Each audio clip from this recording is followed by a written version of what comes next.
Hello everyone, welcome back to my channel recipes world. ఇవాళ మనం పచ్చి మామిడికాయతో చట్నీ ఎలా చేయాలో చూద్దాం. చాలా చాలా బాగుంటుంది. చూసారా ఎంత బాగా కనిపిస్తుందో. టేస్ట్ కూడా చాలా బాగుంటుంది. వేడి వేడి అన్నంలోకి ఈ చట్నీ వేసుకొని తింటే చాలా టేస్టీగా ఉంటుంది. తప్పకుండా ట్రై చేసి చూడండి. ఇంతవరకు ఎవరైనా నా ఛానల్ని సబ్స్క్రైబ్ చేయకపోతే సబ్స్క్రైబ్ చేయండి. ఇంకా బెల్ ఐకాన్ పైన క్లిక్ చేయండి.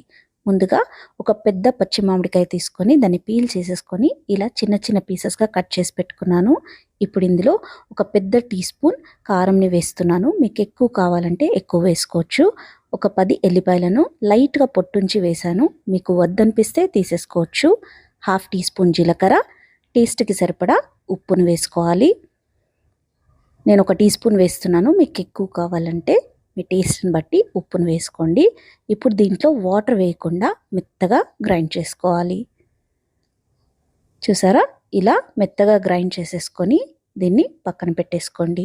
ఇప్పుడు దీనికి తాలింపుని వేసుకోవాలి. స్టవ్ పైన ఒక కడాయి పెట్టేసుకొని 2 టేబుల్ స్పూన్స్ ఆయిల్ని వేసుకోవాలి. ఆయిల్ వేడయ్యాక 2 ఎండుమిర్చులను తీసుకొని ఇలా కట్ చేసేసుకొని వేసుకోండి. ఇప్పుడు ఈ ఎండుమిర్చులని బ్రౌన్ అయ్యేంత వరకు ఫ్రై చేసుకోవాలి. చూసారా, ఎండుమిర్చి బ్రౌన్ అయిపోయింది. ఇలా బ్రౌన్ అయిపోయిన తర్వాత ఇప్పుడు ఇందులో 1/2 టీ స్పూన్ ఆవాలు, 1/2 టీ స్పూన్ జీలకర్ర వేసుకోవాలి. 1/2 టీ స్పూన్ మినపప్పు, 1/2 టీ స్పూన్ శనగపప్పు వేసేసుకొని లైట్గా బ్రౌన్ అయ్యేంత వరకు ఫ్రై చేసుకోవాలి. మరి ఎక్కువగా బ్రౌన్ అవ్వనివ్వకండి. లైట్గా బ్రౌన్ కాగానే ఇప్పుడు ఇందులో క్రష్ చేసుకున్న 4-5 ఎల్లిపాయలను వేసుకోవాలి. కొంచెం కరివేపాకును వేసేసుకొని ఈ ఎల్లిపాయలు ఏవైతున్నాయో అవి బ్రౌన్ అయ్యేంత వరకు ఫ్రై చేసుకోవాలి. చూసారా, ఎల్లిపాయలు బ్రౌన్ అయిపోయాయి. ఇప్పుడు ఇందులో చిటికెడు పసుపును వేసుకొని బాగా కలిపేసుకోవాలి. ఇలా ప్రాపర్గా కలిపేసుకొని స్టవ్ ఆఫ్ చేసేసుకోండి.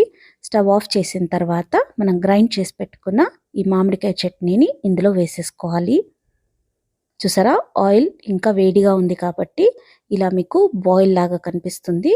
కానీ స్టవ్ మాత్రం ఆఫ్ చేసుకున్న తర్వాతనే ఈ చట్నీని వేసేసుకొని బాగా కలిపేసుకోండి. ఈ వేడిలో ఇది లైట్గా ఫ్రై అయితే సరిపోతుంది. ఇలా ప్రాపర్గా తాలింపంతా కలిపేసుకొని దీన్ని సర్వ్ చేసేసుకోవాలి. వేడి వేడి అన్నంలో ఈ చట్నీ వేసుకొని తింటే చాలా చాలా బాగుంటుంది. చాలా ఈజీగా దీన్ని ప్రిపేర్ చేసేసుకోవచ్చు. చూసారు కదా, పిల్లలు కూడా ఈజీగా చేసేస్తారు. తప్పకుండా ట్రై చేయండి.